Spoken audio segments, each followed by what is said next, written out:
اللهم عرفني رسولك فإنك إن لم تعرفني رسولك لم أعرف حجتك. اللهم عرفني حجتك فإنك إن لم تعرفني حجتك ضللت عن ديني. اللهم لا تمتني ميتة جاهلية. اللهم عجل لوليك الفرج. اللهم عجل لوليك الفرج. اللهم عجل لولیک الفرج. برائے تعجیل ظہور امام سب احباب مل کے بآواز بلند صلوات.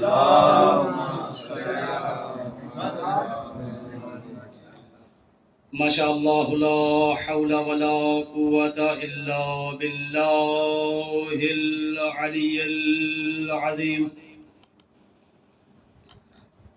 اعوذ باللہ من الشیطان الرجیم. بسم اللہ الرحمن الرحیم. الحمد للہ وله الاسماء الحسنى والصلاة والسلام على نبیہ المصطفى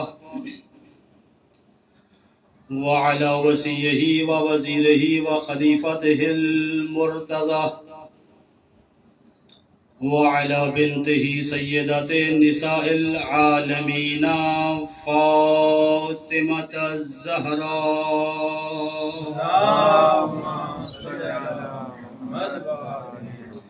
ورحمة الله على محبي الزهراء ولعنة الله على مبغضي الزهراء. اما بعد فقد قال الله تبارك وتعالى في كلامه الأعلى. بسم الله الرحمن الرحيم. يا أيها الذين آمنوا اتقوا الله وابتغوا إليه الوسيلة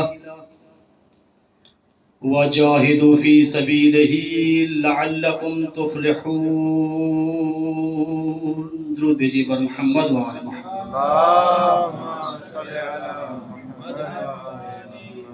سامعین مکرم، حاضرین مجلس، سب سے پہلے آج کی اس صفحے عزا، صفحے انتظار، صفحے معرفت پہ موجود منتظرین و موالیان کے دلوں کے تخت پر مسجد نشین ولایت ولی مطلق کے وسیلہ سے درخواست گزار ہوں